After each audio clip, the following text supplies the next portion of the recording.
செல்வா உங்க வியூஸ் சொல்லுங்க Selva. Financial account versus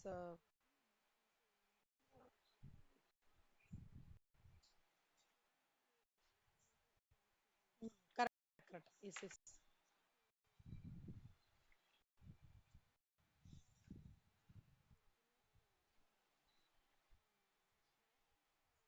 ம் வெரி குட். சூப்பர். ம்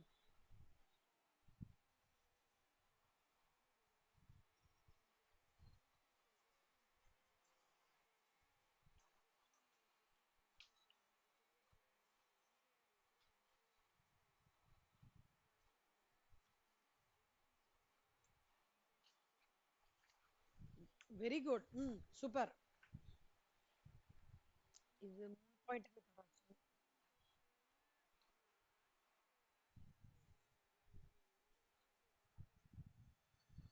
hmm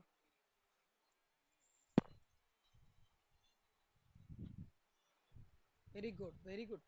hmm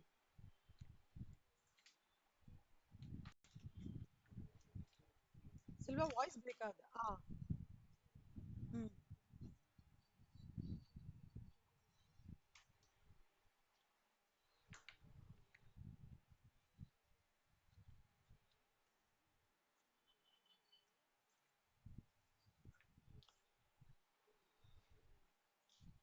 hmm hmm good. Super Selva. Selva இது ஆக்சுவலா நீங்க ஆல்மோஸ்ட் கவர் பண்ணிருக்கீங்க. Very good. Mithra any points apart from this?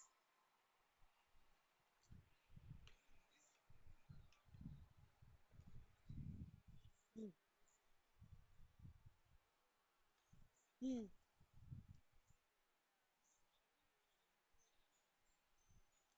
Cost or NRV which is lower கண்ணா? Correct.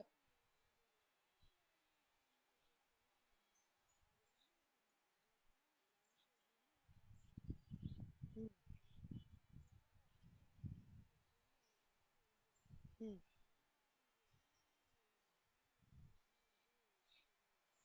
Valuation of ஸ்டாக்கா? சரி okay நான் சொல்றேன். ம்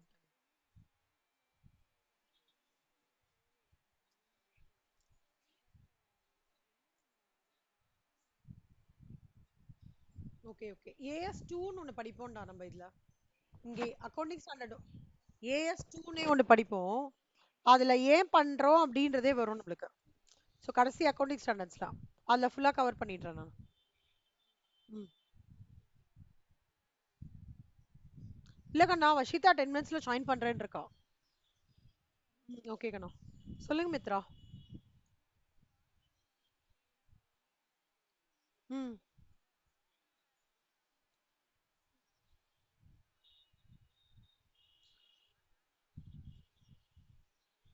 ஓ ஆமாண்டா. அது செல்வா சொன்ன மாதிரி எப்பவுமே வந்து இந்த கொஷின் ரொம்ப என்ன சொல்றது இம்பார்ட்டன்டான கொஷின் மாதிரி. அதுவும் ம், குடுத்துட்டு நம்ம கரெக்டா சூஸ் பண்ண சொல்லுவாங்க. செல்வா அது நான் டீடைல்டா எடுப்பேன் செல்வா. ஓகே. ஏன்னா ஒரு ஒரு ஏஎஸ் அதாவது 8 ஏஎஸ் இருக்கு, அதுல 2 கவர் பண்றாங்க. அந்த 2ல வந்து ஃபுல் எக்ஸ்பிளனேஷனோட அந்த இது வருது. நான் அதுல கண்டிப்பா கவர் பண்றேன். ஓகேவா? ஆ ஆ ஒன்னு க்ளோசிங் ஸ்டாக் மெத்ரா. இன்னொன்னு கண்ணா.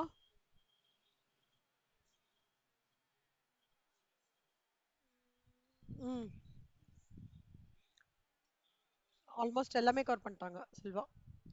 அதான் இதுல வந்து ஒன்னே ஒன்னு முக்கியமான விஷயம் என்னன்னா ரிலேட்டிவ் எஃபிஷியன்சினா ஒரு ஒரு டிபார்ட்மெண்ட்டோட பர்ஃபார்மன்ஸ் எப்படி இருக்கு, இந்த டிபார்ட்மெண்ட்டோட ஒர்க்கர்ஸ்லாம் எப்படி பர்ஃபார்ம் பண்றாங்க அப்படின்ற, இல்ல இந்த டிபார்ட்மெண்ட்டோட மிஷினரி வந்து எப்படி பர்ஃபார்ம் ஆகுது, இது எவ்வளவு தூரம் வந்து டோட்டல் ப்ரொடக்டிவிட்டிக்கு கான்ட்ரிபியூட் பண்ற அந்த பர்சன்டேஜஸ்லாம் இருக்கு. எஃபிஷியன்சி ரேஷியோஸ்னு சொல்லுவாங்க. அதெல்லாம் நம்ம ஃபினான்ஷியல் அக்கவுண்டிங்ல ஒரு டிபார்ட்மெண்ட் ஸ்பெசிஃபிக்காலாம் பண்ண மாட்டோம். காஸ்ட் அக்கவுண்டிங்ல ஒரு ஒரு இதுக்கு பிற என்ன டிபார்ட்மெண்ட் வைஸ் பண்ணுவோம். அப்புறம் சம்டைம் இது வந்து specific பண்ணுவோம். அந்த மாதிரி ஒன்னொன்னா பண்ணுவோம். எஃபிஷியன்சி பண்ணுவோம். அததான் அவங்க சொல்றாங்க. ஃபினான்ஷியல் அக்கவுண்டிங்ல Vashitha, good evening Vashitha. Financial அக்கவுண்டிங்ல financial accounting do not reveal the relative efficiency. ஒரு டிபார்ட்மெண்ட்டோட இண்டிவிஜுவல் ப்ரொடக்டிவிட்டி பத்திலாம் இது சொல்லாது. காஸ்ட் அக்கவுண்டிங்ன்றது வந்து ஒரு ஒரு பிளான்ட் அண்ட் மிஷினரியோட எஃபிஷியன்சி முதற்கொண்டு இல்ல அசஸ் பண்ணலாம் அப்படின்ற மாதிரி காஸ்ட் அக்கவுண்டிங்ல அது பண்ண முடியும். ஆக்சுவலா காஸ்ட் அக்கவுண்டிங்ல காஸ்ட் அக்கவுண்டன்ஸ் நம்ம தான் பண்ணுவோம் அதையும். அது நிறைய கெப்பாசிட்டி யூட்டிலைசேஷன் ரேஷியோ நிறைய ரேஷியோ இருக்கு செல்வா. ஒரு ஒரு ரேஷியோவை நம்ம கால்குலேட் பண்ணிட்டு நம்ம சொல்லுவோம் இந்த பிளான்ட் எடுத்துக்காதீங்க, இந்த பிளான்ட் எடுத்துக்கோங்க. அதை சொல்றதே இந்த எஃபிஷியன்சி ரேஷியோஸ் வச்சு சொல்லுவோம். அதனால தான் அந்த பாயிண்ட் கொடுத்துருக்காங்க. ஃபினான்ஷியல் ஃபினான்ஷியல் அக்கவுண்டிங்ல எனக்கு தெரிஞ்சு செல்வா எல்லாமே கவர் பண்ணிட்டாங்க மெஜாரிட்டி இல்ல. ஃபினான்ஷியல் அக்கவுண்டிங்கும் காஸ்ட் அக்கவுண்டிங்கும் super Selva. Mitra thank you. Vashitha, cost அக்கவுண்டிங்க்கும் மேனேஜர் அக்கவுண்டிங்க்குமான டிஃபரன்ஸ் பாயிண்ட்ஸ் டேக் அவேஸ் என்னலாம் கோத்ரூ பண்ணிருந்தீங்களா? டைம் இருந்ததா? அக்ஷயா, ரெண்டு பேர்ல யார் இருந்தாலும் சொல்லுங்க.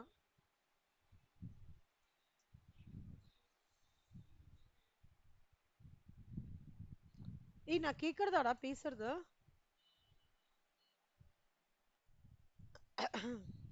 கேக்குறது இல்ல நான் பேசுறது. வர்ஷிதா கேக்குறதா நான் பேசுறது? அக்ஷயா, காஸ்ட் அக்கவுண்டிங்கும் மேனேஜ்மெண்ட் அக்கவுண்டிங்கும் என்னெல்லாம் டிஃபரன்சஸ் கோத்ரூ பண்ணீங்களா? அதுக்கு ஃபர்ஸ்ட் கேட்டுக்கிறேன்.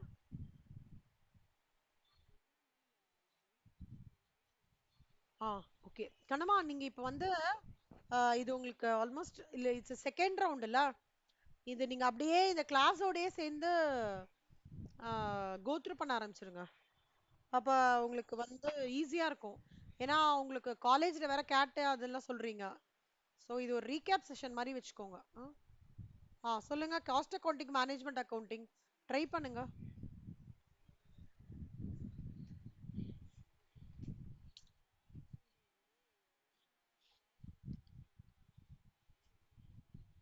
ம்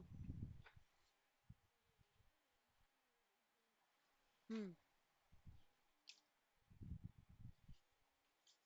hmm hmm hmm hmm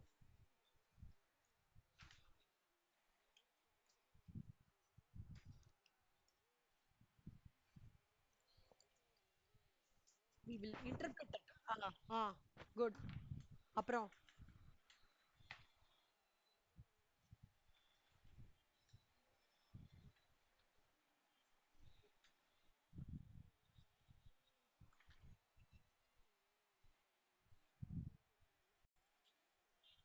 hmm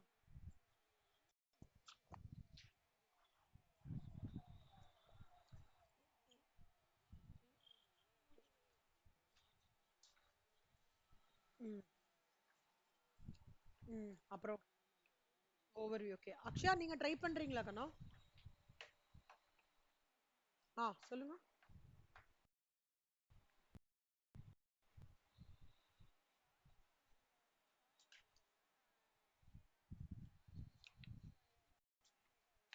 hmm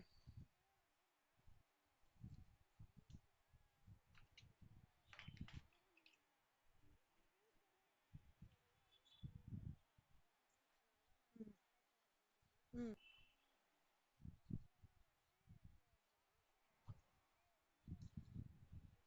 hmm hmm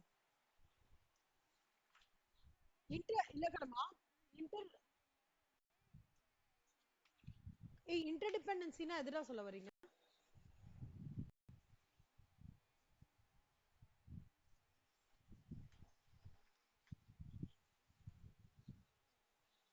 ம்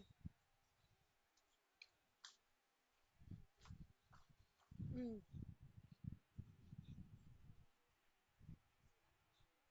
ஆ ஓகே. ம் அப்புறம் அக்ஷயா, வேற ஏதாவது பாயிண்ட் எல்லாம் கவர் பண்ணிட்டியாடா? ம்.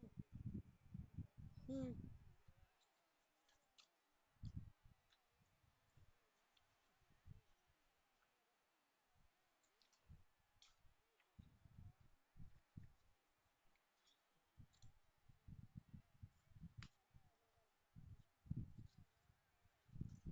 ஓகே, இது good.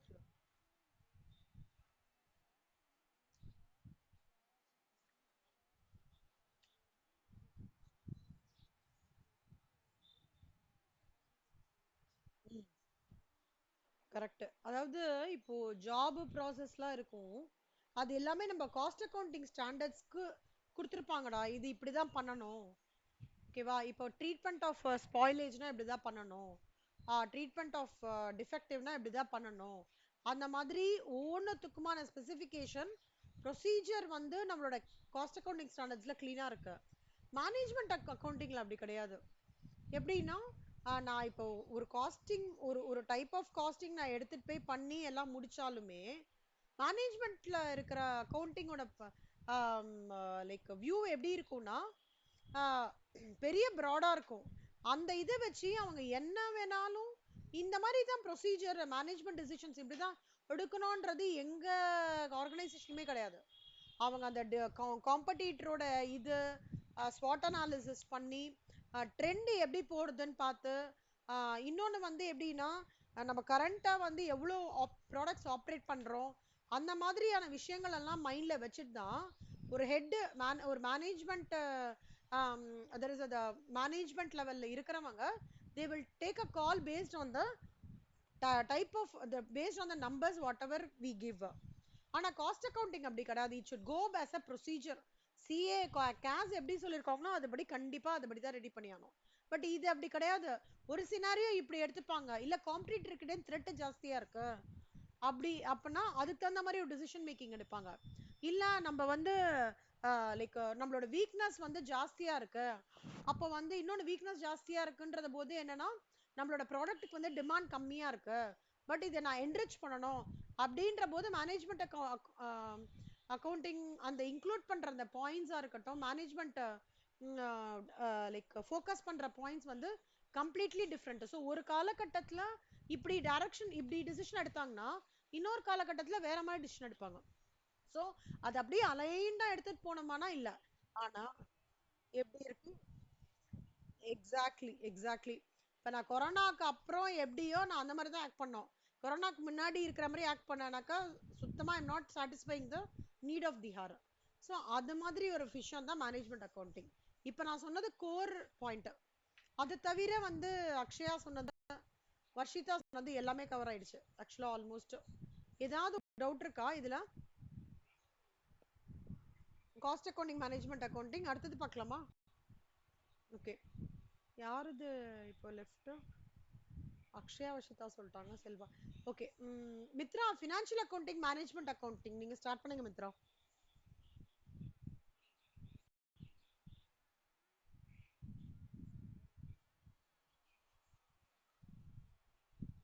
Hmm. Hmm. Good.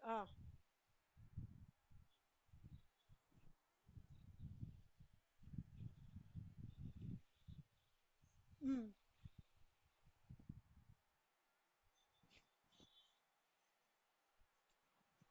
Hmm. Hmm. Hmm. Qualitative and qualitative. Super. Okay Mithra, ஒரே நிமிஷம் கண்ணா, ஒரே நிமிஷம். நீங்க கவர் பண்ணிட்டீங்க சூப்பரா பாயிண்ட்ஸ். செல்வா, உங்க தாட் ப்ராசஸ் சொல்லுங்க செல்வா. அடுத்த ரெண்டு point, few points.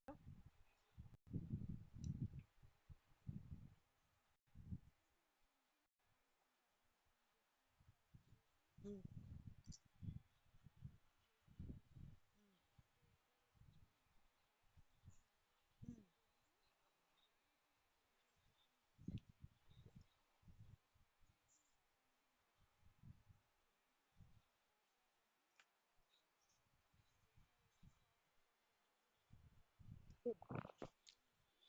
Very good.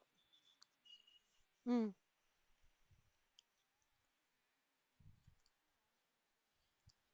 Good.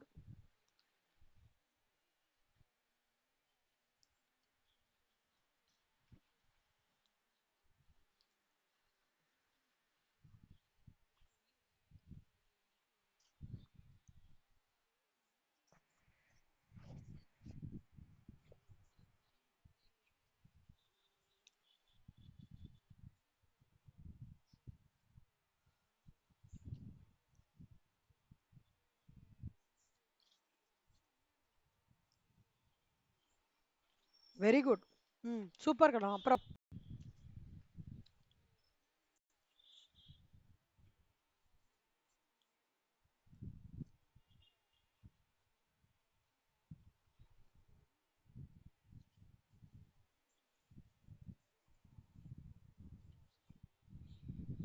Good. ம்.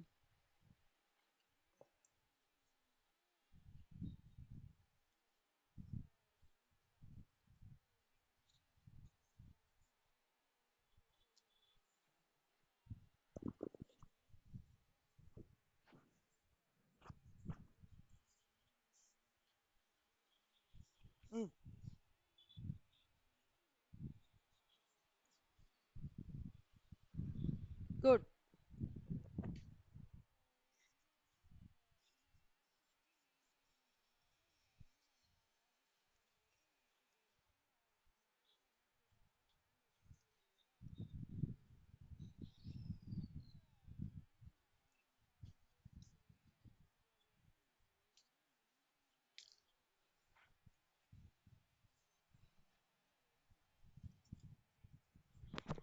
Good. Very good. Super Mithra. Selva super. Vashitha very good. Akshaya very good. So நீங்க இதெல்லாம் அப்படியே படிச்சுட்டே வாங்க. ஓகே. இதுல ஏதாவது ஒரு கொஸ்டின் ஒன்னு எம்சிக்யூல கேட்பான், இல்லைன்னா 7 மார்க்ஸ்ல கேட்பான். சரியா? Good. Important cost accounting terms. Okay. Cost, as we already saw, it is the expenditure whatever is incurred to a given product or services. அதாவது அந்த cost of preparing 1 cup of tea where you need to have அந்த tea தூள் வேணும், சர்க்கரை வேணும், அப்புறம் அதாவது labour ஒருத்தர் வேணும். So material labour expenses whatever is incur to prepare a tea எல்லாத்தையும் சேர்த்து ஒரு ஒரு நம்பர் வருது இல்லையா, அதுதான் வந்து காஸ்ட் அப்படின்னு சொல்லுவாங்க. இப்போ நிறைய சீமா டெக்னாலஜிலேருந்து நிறைய சொல்லியிருக்காங்க, நிறைய பெர்ஸ்பெக்டிவ்ஸ் வந்திருக்கு. ஒரு காஸ்ட் அப்படின்னா it can be either classified as a historic cost or as a economic cost. Historic cost னா என்ன அர்த்தம் அப்படின்னா,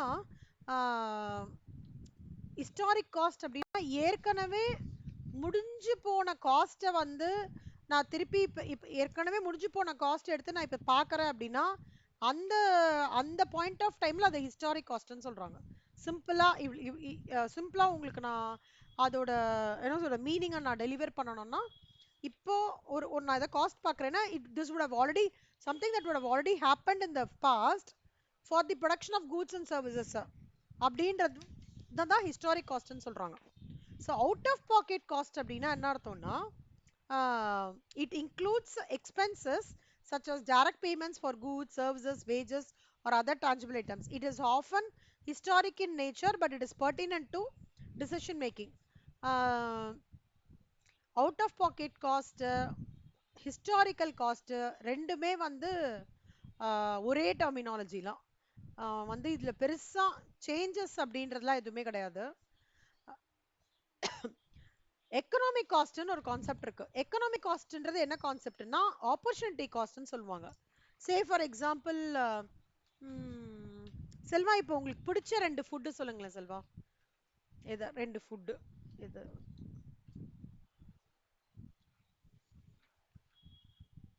ம்.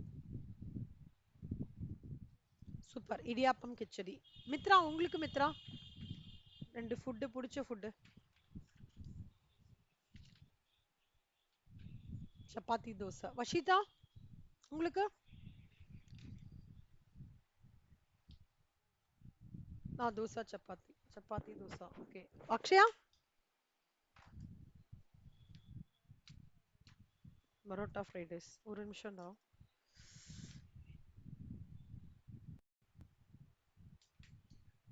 இந்த கான்செப்ட் வந்து ஆப்பர்ச்சுனிட்டி காஸ்ட் கான்செப்ட் ஃபைனல் வரைக்கும் உங்களுக்கு ஹெல்ப்ஃபுல்லா இருக்கும். ஒரு கடைக்கு போறீங்க செல்வா, ஹோட்டல் போறீங்க. செல்வாக்கு வந்து ரெண்டு ஐட்டம் என்ன சொன்னீங்க? கிச்சடியும் ஓகே.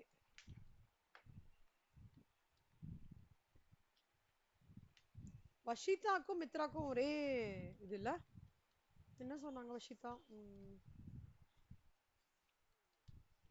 சப்பாத்தியும் பூரியா? தோசா. மித்ரா உங்களுக்கு? அதேதான். அக்ஷயாக்கு தான் வந்து ஃப்ரைட் ரைஸும் இன்னொன்னு என்னடா? பரோட்டா. ஆ இப்போ உங்களுக்கு வந்து செல்வா நீங்க உங்களுக்கு ஃபர்ஸ்ட் கேள்வி செல்வா. ஒரு பிளேட் கிச்சடி வச்சிருக்காங்க செல்வா, 4 இடியாப்பம் வச்சிருக்காங்க. இது ரெண்டும் உங்க முன்னாடி இருக்கு செல்வா. ஃபர்ஸ்ட் எது சூஸ் பண்ணுவீங்க? இடியாப்பம்.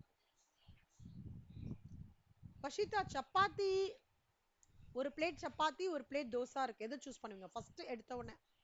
First choice. மித்ரா நீங்க?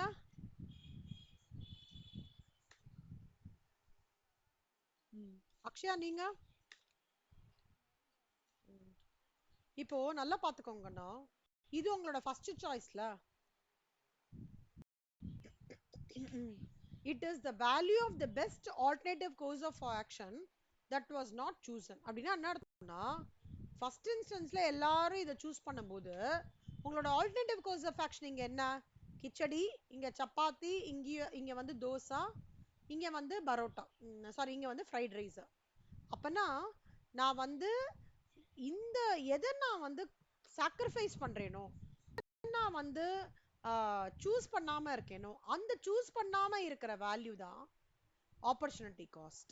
இன் அதர் வேர்ட்ஸ் எப்படி சொல்லலாம்னா, it is called as sacrificing காஸ்ட்னு சொல்லுவாங்க. இப்போ சாக்ரிஃபைஸ் காஸ்ட்னு சொல்லுவாங்க. இட்ஸ் இன்டர்வியூ क्वेश्चन, நல்லா பாத்துக்கோங்க. It is what could have been accomplished with the resources used in the course of action if they were employed in the next best alternative. It represents opportunities foregone. அதாவது நான் ஒரு விஷயத்தை choose பண்றதுக்காக இன்னொரு விஷயத்தை ஃபோர்கான் பண்றேன்ல, அந்த ஃபோர்கான் பண்ற காஸ்டையும் நான் டிசிஷன் மேக்கிங் எடுத்துக்கணும். அந்த ஃபோர்கான் பண்ற காஸ்ட் தான் எக்கனாமிக் காஸ்ட். அந்த ஃபோர்கான் பண்ற காஸ்ட் தான் ஆப்பர்ச்சுனிட்டி காஸ்ட். ஆப்பர்ச்சுனிட்டி காஸ்ட்க்கு இன்னொரு பேர் என்னன்னா சாக்ரிஃபைசிங் காஸ்ட். புரிஞ்சுதா? இதுதான் வந்து இது ரொம்ப இம்பார்ட்டன்ட் கான்செப்ட். மேனேஜ்மெண்ட் அக்கௌண்டிங்கா இருக்கட்டும், காஸ்ட் அக்கௌண்டிங்கா இருக்கட்டும், கொஞ்சம் நிறைய இடத்துல, அதுவும் எஸ்பெஷலி மேனேஜ்மெண்ட் அக்கௌண்டிங் ஸ்டேஜ் 2ல இந்த ஆப்பர்ச்சுனிட்டி காஸ்ட் நிறைய டிராவல் ஆகும். ஸோ நல்லா நீங்க அண்டர்ஸ்டாண்ட் பண்ணிக்கோங்க. It is the value of best alternative course of action that was not chosen அப்படின்றது தான் எக்கனாமிக் காஸ்ட். ஓகேவா? இது புரிஞ்சுக்கோங்க. இப்போ ஒரு எக்ஸாம்பிள் செல்வா, இந்த எக்ஸாம்பிள் படிங்க Selva. If a person has a job offer.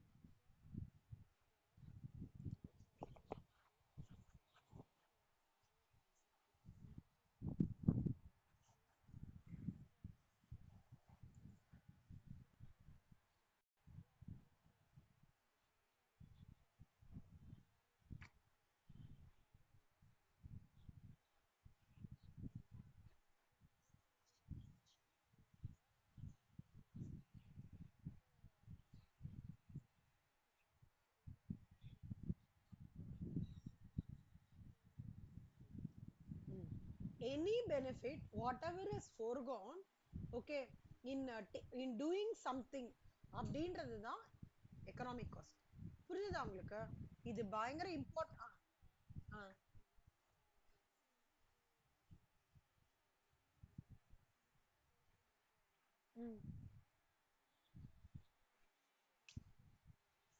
அதாவது அவர் வந்து தூங்கிட்டாருன்றது தான் உண்மை. தூங்கிட்டாருன்றது உண்மை. அப்பனா அந்த அதாவது தூங்கிட்டாரு, தூங்கினதுக்கு அப்புறம் அந்த காஸ்ட் என்ன அவருக்கு? ஜீரோ இல்ல. தூங்கிட்டாருன்றது ரியாலிட்டி. அப்போ ஹிஸ்டாரிக்கல் காஸ்ட்னா என்னன்னா, it is the cost which is already incurred in the past, which are the real expenditures made in the past to produce a particular unit of output. அப்போ இங்க whatever is incurred in pastன்றது என்னது? Taking a nap. Okay, to produce a particular unit of output இங்க கிடையவே கிடையாது. The particular unit of outputன்றது இங்க zero. அதான் historical cost. So economic costன்றது alternative sacrificing cost. Historical costன்றது that cost which is already incurred. Already அந்த cost நான் in her பண்ணிட்டேன். இங்க in her பண்ண காஸ்ட் என்ன? Zero cost. அதுதான் சொல்ல வராங்க. நீங்க சொல்லும் போது டிஃப்ரெண்ட் எக்ஸாம்பிள் சொல்லிக்கலாம். அதாவது வந்து I prefer to go for further studies instead of taking a job. நிறைய பேர் நிறைய எம்பிஏ ஸ்கூல்ஸோட புக்ஸ்லாம் எப்படி இருக்கும்னா இந்த எக்ஸாம்பிள் நிறைய இருக்கும். நான் வந்து எம்பிஏ வந்து சூஸ் பண்ணியிருக்கேன் rather than getting in to work, அந்த ஒரு எக்ஸாம்பிள் இருக்கும். இன்னொரு எக்ஸாம்பிள்ல வந்து rather than getting the promotion, I no I read I took the decision of getting retained in the same method due to my family reasons. அந்த மாதிரி இந்த மாதிரி examples வந்து எம்பிஏ ஸ்கூல்ஸ் புக்ஸ்ல எல்லாம் கொடுத்துருக்காங்க. நீங்க வந்து எனி சிம்பிள் எக்ஸாம்பிள் எடுத்துக்கலாம். இந்த எக்ஸாம்பிள் எடுத்துக்கலாம். இல்ல ஃபுட் வந்து உங்களுக்கு டிஃப்ரெண்டா இருக்கு அப்படின்னு ஃபீல் பண்ணீங்க அப்படின்னா நீங்க ரீடிங் வந்து காஸ்ட் அக்கவுண்டிங் இல்ல மேனேஜ்மெண்ட் அக்கவுண்டிங், அந்த மாதிரி coaching cost accounting rather than management accounting அந்த மாதிரி எடுத்துக்கலாம். So take your own examples. But இந்த கான்செப்டை வந்து மறந்துடாதீங்க. Opportunity cost is a very important concept, okay, which will drive you for lot of decision makings in your subsequent final ஆ இருக்கட்டும், stage 2 ஆ இருக்கட்டும். And very important question, interview question also. MCQ question, interview question ஞாபகம் வச்சுக்கோங்க. sunk cost என்றது it cannot be it is irreversibly incurred or committed and cannot therefore be considered relevant to decision. It may also be termed as irrecoverable cost. அப்படின்னா என்ன அர்த்தம்னா, இந்த சிம்பிளா நான் சொல்லலாம் அப்படின்னா டிசிஷன் மேக்கிங்க்கு அந்த sunk cost வந்து ரெலவென்சியே கிடையாது.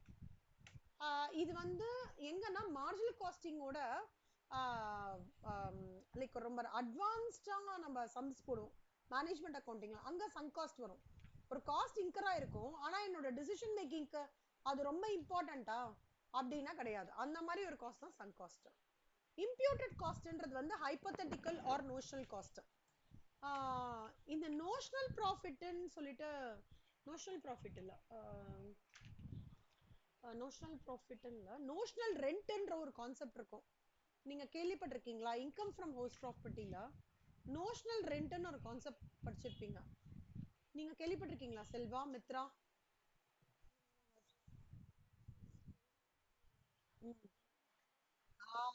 Correct. It might come or not, simply அதுதான்.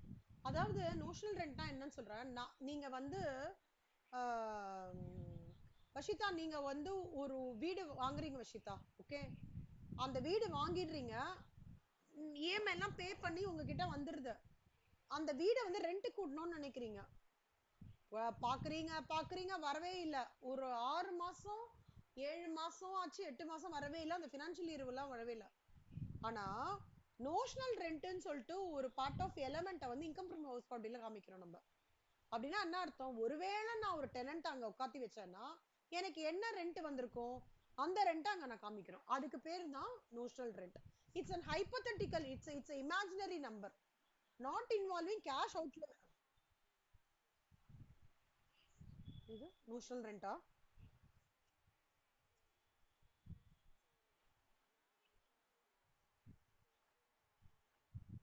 ஆமா, அது டிடில ப்ரொவிஷன் மாதிரி தான்டா. கரெக்ட். ஆமா. Or hypothetical or notional cost. இதுல வந்து கேஷ் அவுட்லே எதுவுமே இருக்காது, ஓகேவா? இதுல வந்து interest on funds generally generated internally, payment for which is not actually been made is an example of imputed cost. Now interest on like என்ன சொல்றது, லோனா இருக்கும், ஆனா அந்த இன்ட்ரெஸ்ட் ஆன் லோனை வந்து நம்ம பே பண்ணிருக்க மாட்டோம். அப்ப it becomes an imputed cost. The best example வந்து நோஷனல் ரெண்ட் தான். notional rent is the best example for your imputed cost. Imaginary number இது இன்கரே ஆயிருக்கவே இருக்காது, பட் ஒரு இமேஜினரி நம்பர் மாதிரி அதையும் நம்ம வந்து இன்கம் டேக்ஸ் ப்ராஃபிட்ல அக்கௌண்ட் பண்றோம். ஒரு பார்ட் ஆஃப் எலமெண்டா எடுத்துப்போம். அது ஒண்ணு. ரிலவெண்ட் காஸ்ட் அப்படி ரிலவெண்ட்னாலே என்ன அர்த்தம் Mitra? What do you mean by relevant?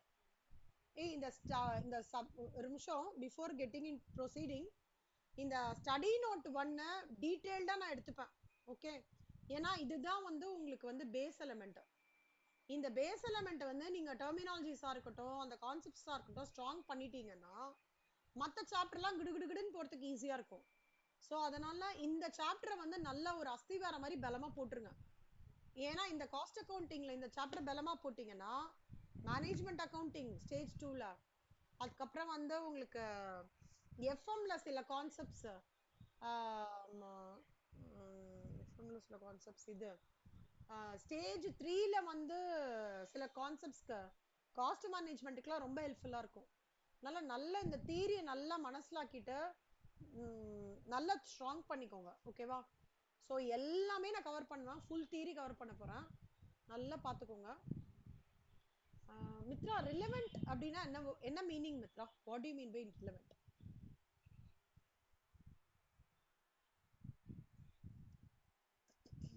ரிலவெண்ட்னா அலைன்டு கனெக்டட்னு சொல்லலாம்.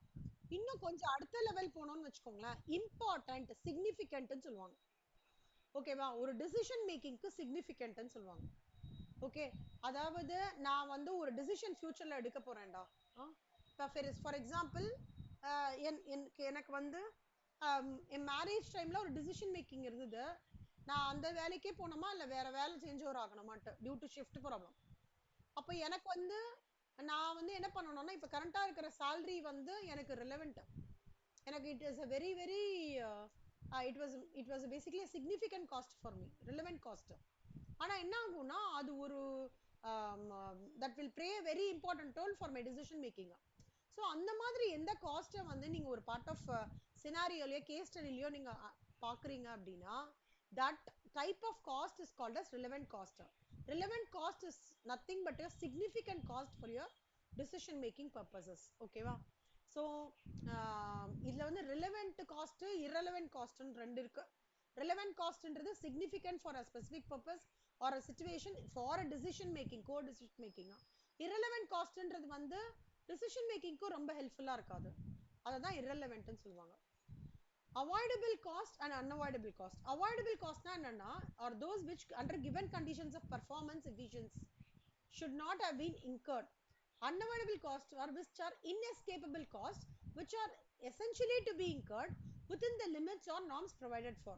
So it is a cost that must be incurred under a program of business restriction.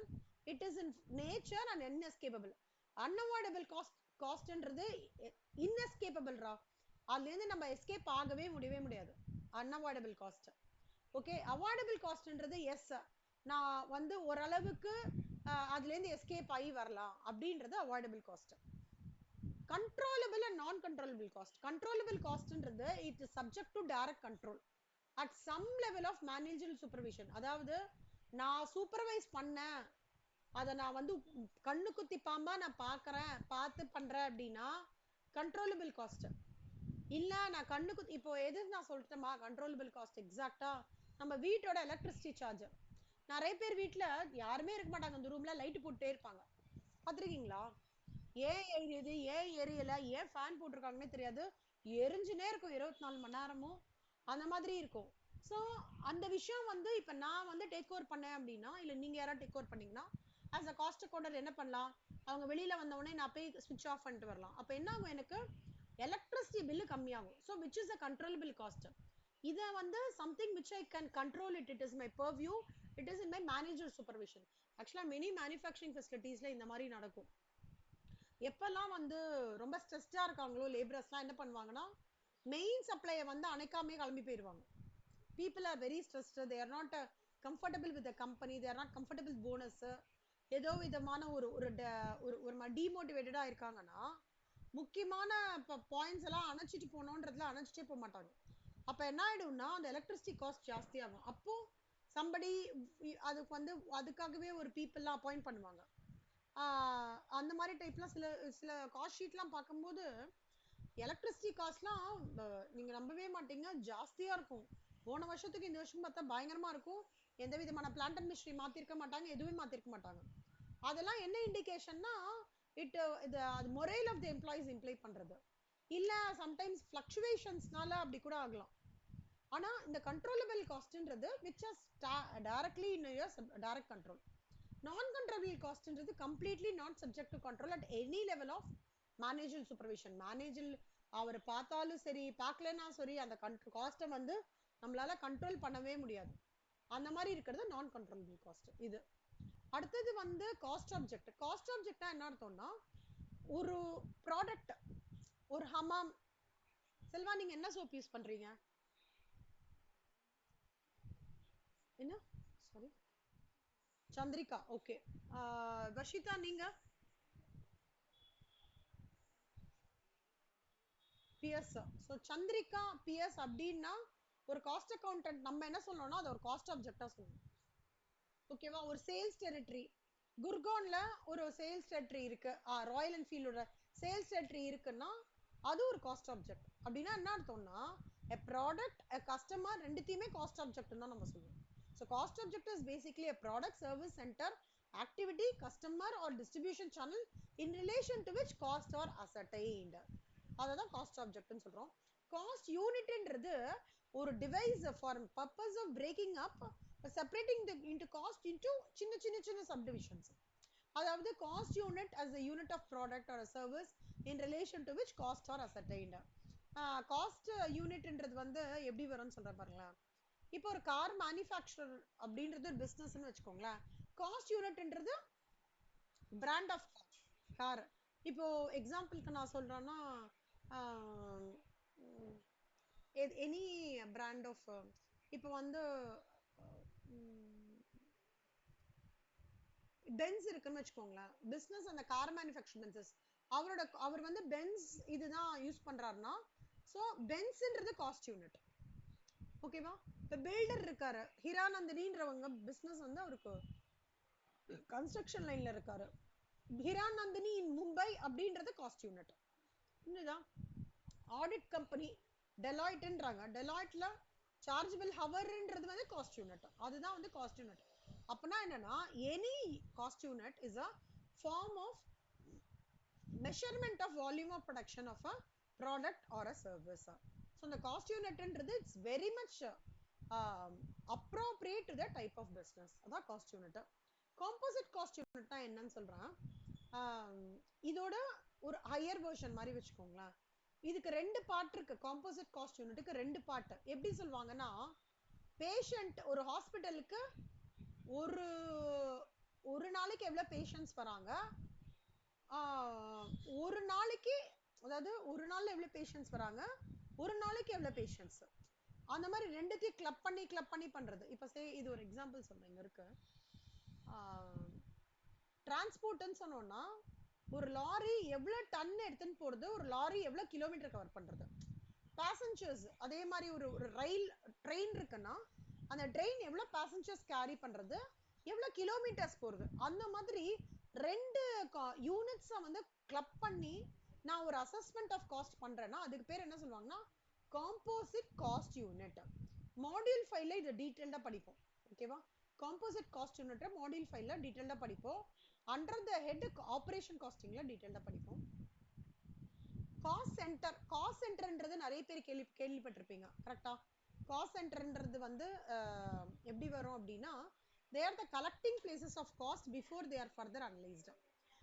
இப்ப டிபார்ட்மெண்ட் ஏ பி சி இருக்குன்னா department A is a cost center, department B is a cost center and department C is a cost center. அப்ப product produced by the organization is termed as the cost unit. And இங்க நல்லா பார்த்துக்கோங்க, cost சென்டர்ன்றது production லொக்கேஷனா இருக்கலாம், இல்ல service லொக்கேஷனா இருக்கலாம், இல்ல ஒரு ஃபங்க்ஷனா இருக்கலாம், இல்ல ஒரு ஆக்டிவிட்டியா இருக்கலாம், இல்ல ஐட்டம் ஆஃப் எக்யூப்மெண்ட்டா இருக்கலாம். இப்போ ப்ரொடக்ஷன் சர்வீஸ் அப்படின்னா நான் என்னன்னு சொல்றேன். இப்போ வந்து ஒரு ஒரு சுகர் மேனுஃபேக்சரிங் இண்டஸ்ட்ரி எடுத்துக்கிறீங்கன்னு வச்சுக்கோங்களேன். அங்க நிறைய உங்களுக்கு ப்ரொடக்ஷன் ஸ்டெப்ஸே நிறைய இருக்கும். ஆனா இன்னொரு ஒரு ஒரு ஒரு 4 டீம் மட்டும் இருப்பாங்க. அந்த 4 டீம் எப்படின்னா இந்த ப்ரொடக்ஷன் டீமுக்கு ஹெல்ப் பண்றவங்களா இருப்பாங்க. ஒருவேளை ஒரு 4 பேர் லேபர்ல 2 பேர் வரலன்னா டக்குன்னு அந்த சர்வீஸ் டிபார்ட்மெண்ட்ல இருந்து 2 பேர் எடுத்து புல் பண்ணி இங்க போடுவாங்க. அவங்க எப்படின்னா சப்ஸ்டியூட் மாதிரி, ஆனா அவங்க மேண்டேட்டரி. அதே மாதிரி இப்போ ஐடி டிபார்ட்மெண்ட் இருக்குன்னு வச்சுக்கோங்களேன், ஒரு பெரிய ஆர்கனைசேஷனை அந்த ஐடி டிபார்ட்மெண்ட்ல ப்ரொடக்ஷன் டிபார்ட்மெண்ட்டுக்கும் அந்த ஐடி டிபார்ட்மெண்ட் ஹெல்ப் பண்ணும், பிளானிங் டிபார்ட்மெண்ட்க்கும் ஹெல்ப் பண்ணும், ஹெச்ஆர் டிபார்ட்மெண்ட்க்கும் ஹெல்ப் பண்ணுவாங்க, ரெகுலேட்டரி கம்ப்ளைண்ட்ஸ் அந்த டிபார்ட்மெண்ட்டுக்கு ஹெல்ப் பண்ணுவாங்க, குவாலிட்டி டிபார்ட்மெண்ட்டுக்கு ஹெல்ப் பண்ணுவாங்க, ஆட்டோமேஷன் டிபார்ட்மெண்ட்டுக்கு ஹெல்ப் பண்ணுவாங்க. அப்பனா அந்த ஐடி டிபார்ட்மெண்ட்ன்றவங்க என்ன, இட்ஸ் அ சர்வீஸ் லொகேஷன். அப்பனா IT department is also a cost centre, production department is also a cost centre, but they'll be aligned with a different nomenclature. Different இது கொடுத்துருவாங்க. A11ன்றது ப்ரொடக்ஷனுக்குன்னா A22ன்றது சர்வீஸ்க்கு இருக்கும். அதுக்கு பேர் தான் காஸ்ட் சென்டர்.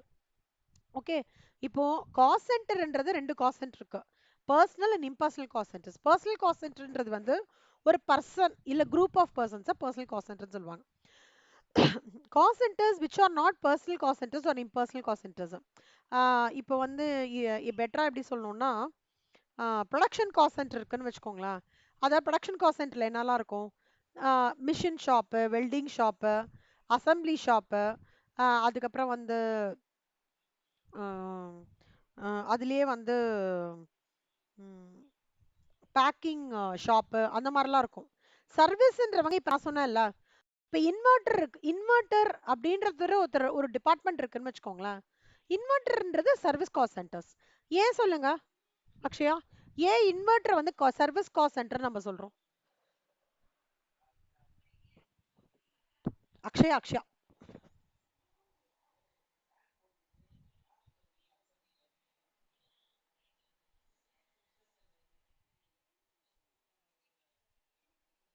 இன்வெர்டர் ஏசிக்கு use ஆகும், ஆனா ஏன் அது வந்து சர்வீஸ் காஸ்ட் சென்டர்?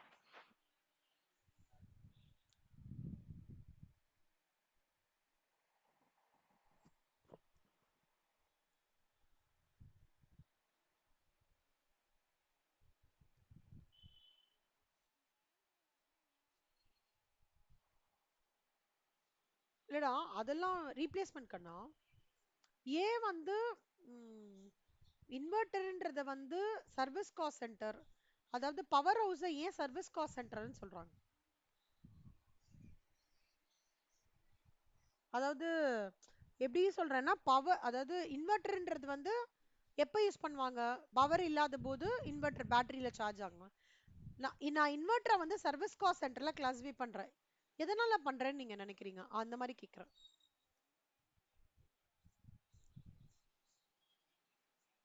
ரெண்ட் கொடுப்பாங்கண்ணா, கரெக்ட். வேற பெர்ஸ்பெக்டிவ்ல யோசிச்சு பாருங்க. மித்ரா நீங்க ட்ரை பண்றீங்களா? அக்ஷயா நீங்களும் ட்ரை பண்ணுங்க. நீங்க ட்ரை பண்ணீங்களா மித்ரா? ஏன் வந்து நான் இன்வெர்டரை சர்வீஸ் காஸ்ட் சென்டர்ல வரும்னு சொல்றேன்?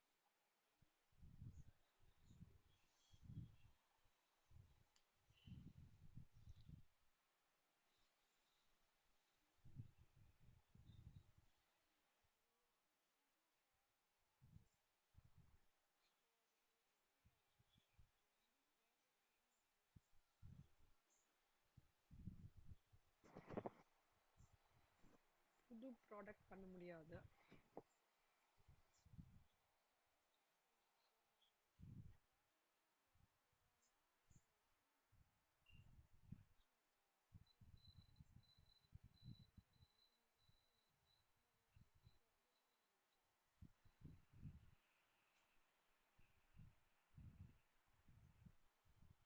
அது அது one of the point.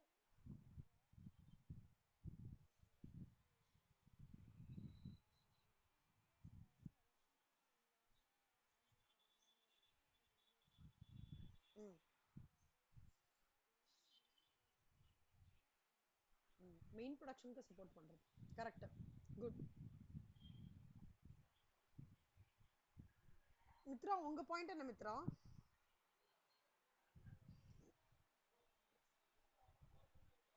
Mitra இருக்காங்களா லைன்ல? காமிக்கிறேன் அப்போ ஓகே விட்டுருங்க. So as Selva rightly told, Akshaya நீங்க சொன்னது இந்த பேக்கப்லாம் கரெக்டா, ஆனா ஆஹ் ஏன் வந்து இன்வெர்டரை வந்து நான் சர்வீஸ் காஸ்ட் சென்டர் சொல்றேன்னா, இன்வெர்டருக்கு வந்து எப்போ எலக்ட்ரிசிட்டிலயோ அப்ப கொடுக்குறாங்கல்ல, அப்போ இன்வெர்டர் வந்து எங்கேயாவது மெயின் ப்ரொடக்ஷன் லைன்ல ப்ராப்ளம் அப்படின்ற போது this inverter will go as a replacement for them and it will support them, but இதை வந்து மெயினா நம்ம கன்சிடர் பண்ண முடியாது. ஸோ நான் இன்வெர்டரோட எந்த காஸ்ட்டுமே பார்த்தீங்க அப்படின்னா இட் வில் பி கிளாசிஃபைட்ன்றதா service cost, because it provides the full time service to the main team. So main டீம்ன்றது வந்து ஒரு பெரிய மேனுஃபேக்சரிங் யூனிட்டா இருக்கும், அட்மின் டீமா கூட இருக்கும். ஸோ அந்த என்டையர் ஆர்கனைசேஷனுக்கு இன்வெர்டர் வந்து சப்போர்ட் பண்றது. அது வந்து பீட் ஃபேக்டரி யூனிட்டா இருக்கட்டும், அட்மின் யூனிட்டா இருக்கட்டும், செல்லிங் யூனிட்டா இருக்கட்டும். ஓகேவா அக்ஷயா? அதான் அது ரீசன். அப்படியா? எல்லாருக்குமே லோவா இருக்கா? கேட்கலையா?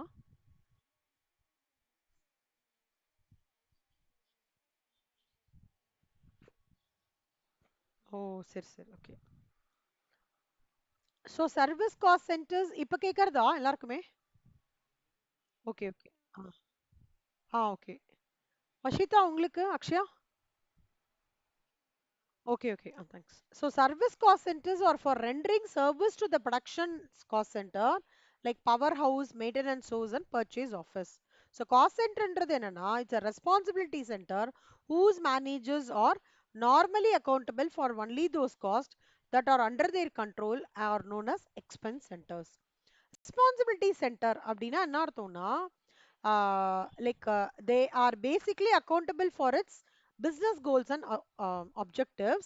They are a particular segment or unit of an organization for which manager, employee, or department is held responsible and accountable for its business goals and objectives.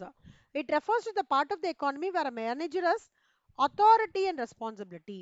So responsibility center la வந்து as departmental or organization function whose performance is the direct responsibility of a specific manager. The responsibility center la நாலா பிரியுது: cost centre, profit, revenue centre, investment centre. So cost centre அப்படின்றது வந்து manager is head responsible only for the cost. So production டிபார்ட்மெண்ட்டாக இருக்கட்டும், maintenance டிபார்ட்மெண்ட்டாக இருக்கட்டும், human ரிசோர்ஸஸாக இருக்கட்டும், எல்லாமே கோரா அந்த அதுக்கு மட்டும்தான் அப்படின்ற போது காஸ்ட்டும் போது காஸ்ட் சென்டர். ப்ராஃபிட் சென்டர் போது அந்த மேனேஜர் வந்து காஸ்ட்டுக்கும் ரெஸ்பான்சிபிளா இருக்காரு, ரெவென்யூஸ்க்கும் ரெஸ்பான்சிபிளா இருக்காருன்ற போது he is heading a profit centre அப்படின்னு அர்த்தம். ரெவென்யூ சென்டர்ன்றது is core responsible only for sale அப்படின்ற போது இட்ஸ் அ ரெவென்யூ சென்டர். அப்புறம் நாலாவது வந்து இன்வெஸ்ட்மெண்ட் சென்டர்ன்றது apart from looking into the profits, the centre looks into the returns of the அப்படின்னு. இன்வெஸ்ட்மெண்ட் சென்டர் என்னன்னா, எனக்கு ப்ராஃபிட் வருது, லாபம்லாம் வருதுன்னா அந்த லாபத்தை எப்படி நான் வந்து வழிமுறைப்படுத்தி அழகா ஒரு இன்வெஸ்ட்மெண்ட்ல நான் போடுறதுக்கான தாட் ப்ராசஸ் எல்லாம் எடுத்துட்டு வரேன் இல்லையா, அந்த சென்டரை தான் இன்வெஸ்ட்மெண்ட் சென்டர்னு சொல்றாங்க. அப்போ 4 சென்டர்ஸை தான் கிளப் பண்ணி ரெஸ்பான்சிபிலிட்டி சென்டர் அப்படின்னு சொல்லிட்டு சொல்றாங்க. Cost of production. Cost of production அப்படின்னா ஜென்ரலா காஸ்ட் ஆஃப் ப்ரொடக்ஷன்னா என்னடா Selva?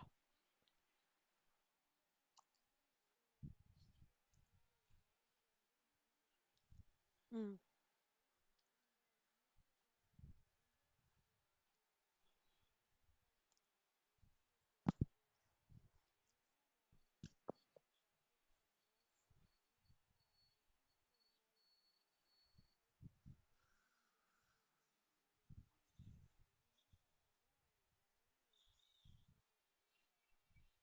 Good, very good. Vashitha நீங்க சொல்லுங்க. வஷிதா, காஸ்ட் ஆஃப் ப்ரொடக்ஷன்னா what comes to your mind? நீங்க தான் காஸ்ட் ஷீட்ல ஆல்ரெடி முடிச்சிட்டீங்களே, சொல்லுங்க.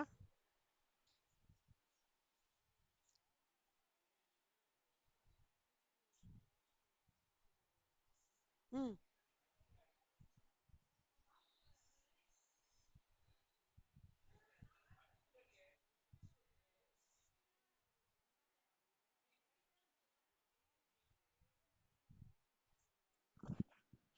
ஆ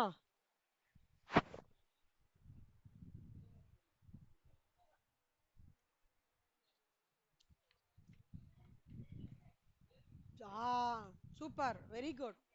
சோ அந்த காஸ்ட் ஷீட் நீங்க காஸ்ட் ஆஃப் ப்ரொடக்ஷன்னாலே டக்குன்னு காஸ்ட் ஷீட் டக்கட கடன்னு மைண்டுக்கு வந்துடணும். அந்த போட்டோகிராஃபிக் மெமரி மாதிரி. Okay. So cost of material consumed, employee cost, expenses, overheads, quality control cost, packing cost, research and development cost, admin overheads, plus adjustment of work in progress and finish goods, இது எல்லாமே எடுக்கிறது தான் cost of production. Good. Super Selva, very good Mithra, very good Vashitha. Mithra வந்துட்டீங்களா? என்னாச்சு? ஓ சரி சரி சரி. Okay. இந்த காஸ்ட் ஆஃப் ப்ரொடக்ஷனை வந்து கேஸ் ஒன்ல வந்து எலாபரேட் பண்ணியிருக்காங்க. பட் நம்ம இன்டர் லெவலில் ரொம்ப பயங்கரமாக போகணும்லாம் அவசியம் இல்லை. ஆஸ் சேல் போகிற பாயிண்ட் வரைக்கும் என்னெல்லாம் எக்ஸ்பென்சஸ் இன்கர் ஆகுறதோ அதெல்லாம் வந்து cost of production. So cost of ப்ரொடக்ஷன்றது including those of dispatched for captive consumption, adjustment for a stock of work in process, finished goods, recovery for sale of scrap, wastage shall be made. Um, consist of cost of raw materials, direct employee cost, expenses. Cost sheet வந்து நீங்க ஏற்கனவே பார்த்துருப்பீங்கல்ல செல்வா, பிகாம்ல. அந்த direct material, direct labour, direct அப்புறம் prime cost, அந்த stretch கீழே வரைக்கும் அந்த cost of sales வரைக்கும் போடுவோம். அது வரைக்கும் இருக்கிறது தான் காஸ்ட் ஆஃப் ப்ரொடக்ஷன் சொல்றாங்க.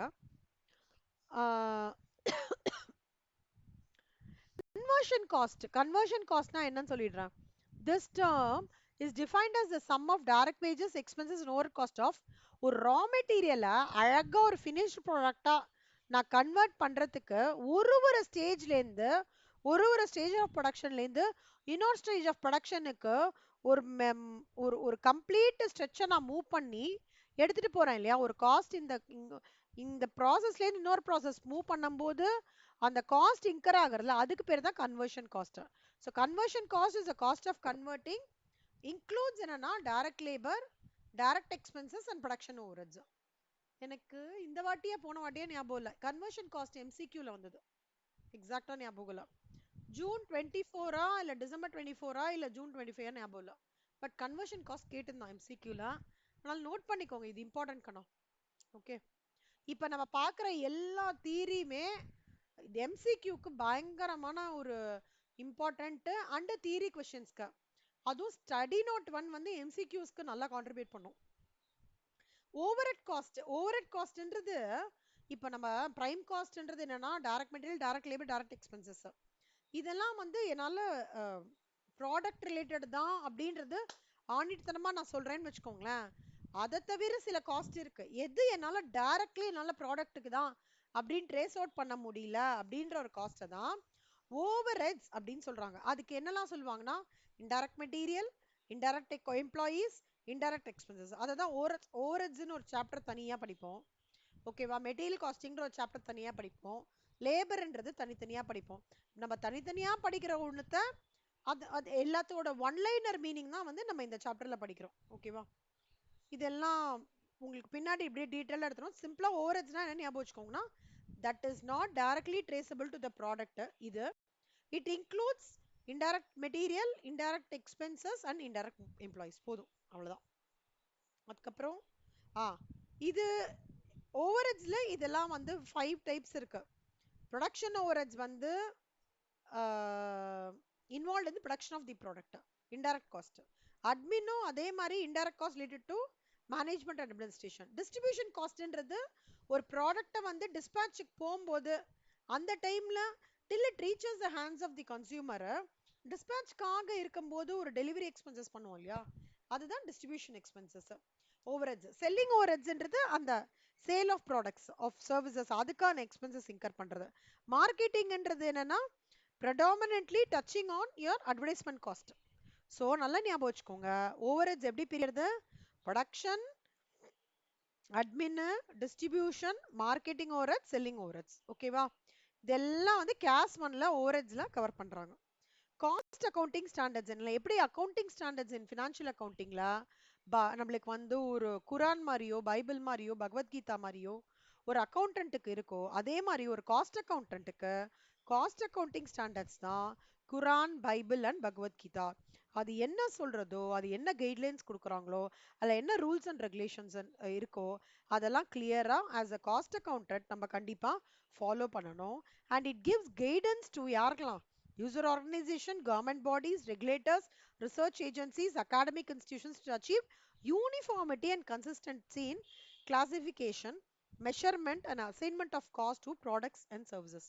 அந்த காலத்துல நீங்க எல்லாம் பார்த்திருப்பீங்க, காத்தால டான் 4 மணிக்கு எந்திருப்பாங்க, டான் 5 மணிக்கு யோகா, டான் 6 மணிக்கு குளிச்சுட்டு சூரிய நமஸ்காரம், 6:30க்கு தே வில் டூ, எல்லாமே முடிஞ்சு 7 o'clock they'll கெட் ரெடி. இதுக்கு இது பண்ணிடுவாங்க. எப்படின்னா, நான் சொல்றது வந்து எப்படின்னா, நான் சொல்றது இந்த குருகுல கல்விகள்னு சொல்லுவாங்க இல்லையா, அதுல வந்து இந்த மாதிரி ஒரு சிஸ்டமேட்டிக்கா இருக்கும். எல்லாருமே ஒரே மாதிரியே பண்ணுவாங்க. அதுல எந்த விதமான ஒரு கலை கத்துக்கிறதாக சரி, டிசிப்ளினா இருக்கட்டும், ஆட்டிடியூடா இருக்கட்டும், எல்லாம் யூனிஃபார்மிட்டி. எப்படின்னா அந்த குரு சொல்றத அப்படியே கேட்பாங்களா, அந்த மாதிரி தான் நம்மளுக்கு குரு எதுனா அந்த கேஸ் தான் குரு. அந்த கேஸ் என்ன சொல்றதோ as a காஸ்ட் அக்கவுண்டன்ட் நம்மள அப்படியே மைண்ட்ல அதை கிரகிச்சுண்டு காஸ்ட் ஆடிட்ல ஒரு ஒரு பாயிண்ட்லயும் நம்ம பார்க்கணும். அதுதான், அதுக்கு தான் வந்து நம்ம அந்த நம்ம காஸ்ட் அக்கவுண்டன்ட்ன்ற ஒரு கேலிபர் டெவலப் பண்ணிக்கிறதுக்கு முக்கியமான டூல் எதுனா அந்த காஸ்ட் அக்கவுண்டிங் ஸ்டாண்டர்ட்ஸ். காஸ்ட் அலோகேஷன்னா எப்படின்னா, எப்படி நான் காஸ்ட்டை வந்து பிரிச்சு கொடுக்க போறேன் அப்படின்றது. இப்ப நான் ஒரு காஸ்ட்டை வந்து டைரக்ட் காஸ்டா, இன்டைரக்ட் காஸ்டா, அது எப்படிலாம் பார்க்க போறேன், அது எப்படி பண்ணணும், அந்த ப்ராசஸ் என்னன்னு சொல்றது தான் cost allocation. So cost allocation basically involves two basic factors. Concerned department should have cost to be incurred. Exact amount of cost should be computable. ரெண்டு இருக்கணும். இந்த டிபார்ட்மெண்ட்டோட காஸ்ட் தான்றது ஒன்று தெரியணும் நம்மளுக்கு. இன்னொன்று, அந்த டிபார்ட்மெண்ட்டோட காஸ்ட் கால்குலேட் பண்ற மெத்தடாலஜி நம்ம அண்டர்ஸ்டாண்ட் பண்ணிட்டோம்னா காஸ்ட் அலோகேஷனை வந்து கரெக்டாக பண்ணலாம் அப்படின்னு சொல்றாங்க. இந்த காஸ்ட் அப்போர்ஷன்மெண்ட், காஸ்ட் அப்சர்ப்ஷன்லேருந்து நெக்ஸ்ட் கிளாஸ்ல பார்க்கலாம். ஓகே, இந்த காஸ்ட் அப்போர்ஷன்மெண்ட், காஸ்ட் அப்சர்ப்ஷன் எல்லாம் இந்த டெர்மினாலஜிலாம் ஓவர் ஹெட்ஸ்னு ஒரு சாப்டர் இருக்கு. நீங்க ஆல்ரெடி எல்லாரும் படிச்சிருக்கீங்களான்னு எனக்கு தெரியல. ஓவர் ஹெட்ஸ்னு ஒரு சாப்டர்ல இந்த cost apportionment, cost absorption, under absorption, over absorption, இது எல்லாமே நம்ம அதில் பார்க்க போறோம். ஓகே, சப்சிக்வெண்டா இல்லஸ்ட்ரேஷன் ஒன்னும் ஒரு under absorption over absorption sum தான் இருக்கு. ஆக்சுவலா நம்மளோட ஸ்டடி நோட் ஒன்லயே ஓவர் ஹெட்ஸ் கொஞ்சம் டச் பண்றாங்க. அண்ட் இந்த சம்மு பயங்கர இம்பார்ட்டன்டான சம்மு. அடுத்த கிளாஸ்ல இதோட பார்த்துட்டு இல்லஸ்ட்ரேஷன் ஒன் பார்த்துட்டு we will move to elements of cost. ரொம்ப இன்ட்ரெஸ்டிங்கான சாப்டர். ஓகேவா? சூப்பர். இதோட நல்லா ப்ரிப்பேர் பண்ணுங்க. இந்த சண்டேல இருந்து செல்வா உங்களுக்கும் மித்ரா, மித்ரா நீங்க இன்ட்ரடக்ஷன்லாம் எழுதலல்ல என்னோட டெஸ்ட் எதுவுமே, கரெக்டா கண்ணா? உங்களுக்கு, செல்வாக்கு, இவங்களுக்கு சௌந்தர்யாக்கு டெஸ்ட் ஆரம்பிச்சிடுறேன். ஓகேவா? எலமெண்ட்ஸ் ஆஃப் காஸ்ட், ஃபினான்ஷியல், நாளைக்கு வந்து ஃபினான்ஷியல் அக்கௌண்ட்ஸ் கிளாஸ் இருக்கு. ஓகே, அதில் என்ன கவர் பண்ணுறேன்னா அந்த சண்டே டெஸ்ட்டு ரொம்ப பேசிக்ஸ் தான் இருக்கும், ரொம்ப ஈஸியாக இருக்கும். ஆனால் ஃபினான்ஷியல் அக்கௌண்ட்ஸோட இப்போ பேசிக்ஸ், இந்த ப்ரூடன்ஸு, கன்வென்ஷன்ஸ், கன்சிஸ்டன்சி எல்லாமே 7 மார்க்ஸில் வருது, இல்லை அக்கௌண்டிங் ஸ்டாண்டர்ட்ஸில் வருது. அதனால் அது உங்களுக்கு ரொம்ப ஈஸியாக இருக்கும் படிக்கிறதுக்கு. ப்ளஸ் எக்ஸாம் பாயிண்ட் ஆஃப் வியூலும் அது ரொம்ப இம்பார்ட்டண்ட் இப்போ நீங்கள் பார்க்க போகிற இந்த கம்மிங் டெஸ்ட்டு. ஓகேவா செல்வா? வர்ஷிதா, அக்ஷயா, நீங்கள் அந்த டெஸ்ட் எடுத்துக்கினாலும் எடுத்துக்கலாம்டா. ஏன்னா நீங்கள் ஆல்ரெடி அந்த டெஸ்ட்லாம் எழுதிட்டீங்க. It's an optional for you, if you want to take it up எடுத்துக்கோங்க. ஓகே, இல்லை எனக்கு வேல்யூ அடிஷன் வேணும் மேம், எனக்கு இன்னும் கொஞ்சம் தரவு பண்ணணும்னா பண்ணிக்கோங்க. பட் செல்வா, மித்ரா அண்ட் சௌந்தர்யா வந்து கண்டிப்பாக அட்டன் பண்ணுங்க. ஓகேவா? ஓகே கண்ணா, super, very good, all the best. இதுதான் இன்னியோடது. நாளைக்கு 8 PM to 9 PM financial accounts. நாளைக்கு கேபிட்டல் அண்ட் ரெவென்யூ இருக்குல்ல, உங்களால லைக் ஆல்ரெடி நீங்க அந்த கேபிட்டல் ரெவென்யூலாம் இது கோ த்ரூ முன்னாடி பார்த்துருப்பீங்க எல்லாருமே. ஒரு ரீகேப் பண்ணிட்டு வர முடிஞ்சுதுன்னா பாருங்க, கேபிட்டல் ரெவென்யூ எக்ஸ்பெண்டிச்சர்ஸ் அதோட இல்லஸ்ட்ரேஷன்ஸ்லாம் பார்க்க போறோம் நம்ம. ஓகேவா? Okay, thank you Selva, thank you Akshaya, Akshaya thank you, Mitra thank you. Bye bye. Bye bye. கண்ணா.